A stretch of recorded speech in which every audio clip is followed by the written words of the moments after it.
Господи, Исусе Христе, Сине Божий, помилуй меня грешного.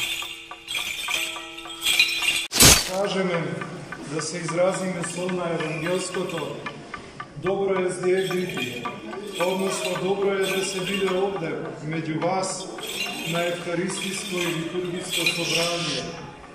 Повторно благодарност до Отец Стефан за можноста денес овде да богослужам и од рацете на мене грешниот, а од името на сите вас да се принесе Божествена Евхаристија. Денес ги празнуваме корифеите на апостолите, светите апостоли Петар и Павле. Светиот апостол Петар е еден од 12 свети апостоли кој се занимавал со риболов на Генисарецкото езеро.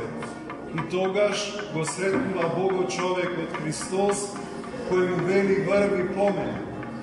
Во истиот момент тој ги остава своите мрежи и привлечен од Божеството Христово трнува по Христа. И овој прост рибар станува ловец на луѓе, како што тоа го исповедаме во тропарот на Педесетница.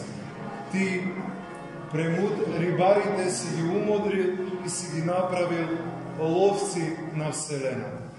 Апостолот Петар од моментот на трнувањето по Христа, па се до распнувањето, воскресението и вознесението е апостол кој што покажува огромна ревност и затоа Христос го нарекува Петар, што значи камен. Светиот апостол Петар, како што слушнаме во Евангелието што го читаше дјаконот, е оној кој што на Христа му рече: ти си Богочовекот Христос, ти си Синот Божи. Иако другите апостоли велеа, луѓето велат вака, едни дека си Илија, едни дека е крстителот, а свети апостол Петар исправен и вели: ти си Христос, Синот Божи. И заради тоа свети Јован Златоуст, толкувајќи ги Евангелијата, зборува за апостолот Петар дека нему му било дадено дар на пастирство уште пред Педесетницата, му бил одреден дар на пастирство, токму заради тоа што покажувал особена грижа и љубов за спасението на браќата. Кога Господ вели кој може, Бога тешко може да влезе во Царството небесно. И тогаш апостолот Петар прашува: кој може тогаш да се спаси? Сето тоа е според зборовите на Божествениот Златоуст од неговата огромна грижа, од неговата огромна љубов кон браќата. И затоа бил уште пред Педесетница удостоен со одредени дарови на пастирство. Тој заедно со светиот апостол Јаков и Јован бил присутен на гората на Преображението, бил присутен во моментите на воскресението на Иеровата ќерка и на сите важни, особено важни, откровенски настани во животот на Христос на земјата. Светиот апостол Петар после вознесението проповедал и меѓу своите сонародници, а проповедал и во Рим и во други места, и затоа се смета дека е основоположник на Римската црква. Меѓутоа, во никој случај не можеме да се согласиме со денес раширеното римокатоличко учење дека апостолот Петар бил нешто повеќе од другите апостоли, бидејќи според благодатта дадена на Педесетница, сите апостоли имале еднаква благодат. И затоа втемелувањето на такво погрешно учење дека апостолот Петар бил посебен, па заради тоа и римскиот папа е нешто посебно, е секако погрешно учење. Апостолот Петар бил единствено посебен во ревноста, во цврстината, во љубовта што има кон Господ. Но истовремено покажал и човечка слабост. Во ноќта, кога Господ бил предаден, тој 3 пати се одрекол од Христа, иако целото време зборувал дека ќе оди со Христа ако е потребно и на смрт. А тоа Господ му го прорекува за да му е покаже слабоста на човечката природа. Дека со своите сили не сме способни да направиме ништо, туку преку себе смирение можеме да го следиме оној која создаде Вселената и се воплоти за наше спасение. Но својата слабост апостолот Петар ќе потврди со 3-кратно покаяние, плачејќи во истата ноќ 3 пати.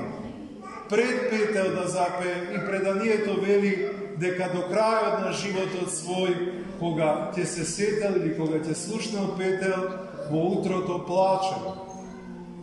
Своето служење апостолско го запечатува со маченичкото сведоштво. Оди во Рим и кога треба да пострада и тогаш доживува една човечка слабост, премислување. И се вели дека на излезот од Рим го сретнал Господ велејќи му: "Ку вадис, Петре?" или "Каде одиш, Петре?" Пошто он со голема ревност се враќа и прифаќа да пострада, расна на крст, но вели: "Не сум достоен да пострадам како мојот Господ", туку бара да биде раснат со главата нагоре. Така маченички, сведочејќи овој апостол Христов, го завршил својот живот.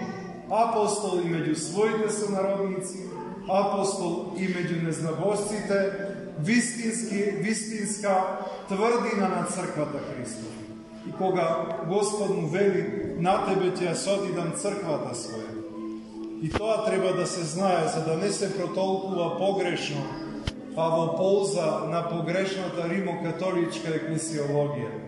Не мисли Господ само на личноста на апостол Петар, туку на камено на апостолската вера и на камено на апостолската проповед Господ ќе основа и ќе држи црквата. И затоа во символот на верата исповедаме дека црквата е апостолска. Другиот апостол, апостолот Павле, кој што бил римски граѓанин, евреј и гонител на христијаните, во Дамаск го доживува своето преобраќање, бидејќи му се јавува Христоса, оно слепува, и Христос му вели: "Јас сум Исус, кого ти што го гониш." Подоцна е крстен и се бројува кон собора на апостолите, патувајќи низ сите страни на Европа и проповедувајќи го христијанството. Напишал 14 посланија. Вистински апостол на љубовта Христова. Апостол кој го проживеал Евангелието, кој надлабоко го и предански, вдакновен од Светиот Дух, го протолкува. Апостол кого не може да го прифата и не може да го разбере, например, муслиманите, затоа што се некрстени. За да се разбере апостолот Петар, потребно е човек да е минимум крстен и миропомазан, за да може да ги свати и разбере тајните длабоки кои тој што ги проповеда, тајната на личностната слобода, тајната на љубовта, тајната на единството со Христа. И во апостолот слушнаме и за неговото смирение. Тој вели: "Знам еден човек кој што беше вознесен до третото небо." Тој човек е апостолот Павле, но тој не сака тоа да го каже во прво лице, токму имајќи смирение. А може би највпечатливо неговите посланија за нас е сведоштвото во едно од посланијата каде вели: "Што ли може да не одвои од љубовта Божја? Голотија ли, неволја ли, глад ли, гонење ли? Ништо не може да не одвои од љубовта во Христа Исуса, нашиот Господ." Со тоа ја посведочува својата огромна љубов. За пастирството и за грижата да не зборуваме. Затоа посланијата и треба да бидат дел од дневното молитвено правило и да се читаат почесто, за да се види за каков апостол на љубовта, апостол Христов, станува збор. И тој својата проповед ја завршува мъченички. Меѓутоа, страдајќи со отсекување на главата, затоа што според римското право, распнувањето како смртна казна се користела за оние кои што не биле граѓани на Рим. А апостол Павле имал стекнато римско граѓанство, па неговата глава била отсечена. И така двајцата неуморни апостоли кои денес ги празнуваме, откако проповедале, откако ја утврдувале црквата, пишувале посланија, ракополагале, на крајот се удостоиле и со мъченичката крв да го посведочат Христа. И тие се тие што ќе седнат од десната страна, апостолите се тие Христова, за да суда на 12 племења Израиля. Црквата е апостолска, затоа што преку ракополагање на раце од апостолите се ракополагаат епископи, свештеници и дјакони. И тоа апостолско преемство во едната света, соборна апостолска црква Христова е континуирана, е непрекината. А денешните апостоли Петар и Павле се поука за сите нас како се живее верата, како се исповеда верата, дека верата не се исповеда со ситни компромиси, како што ние децата на овој современ век сме за жал научени некогаш тоа да го правиме. Замислете апостолот Павле да отишол да проповеда и тоа да го правил на еден несигурен начин, да каже: ама ова може, добро, ние ви зборуваме за Христос, ама и не мора да го прифатите. Ние ви кажуваме, значи, кај нив не постои таква релативност.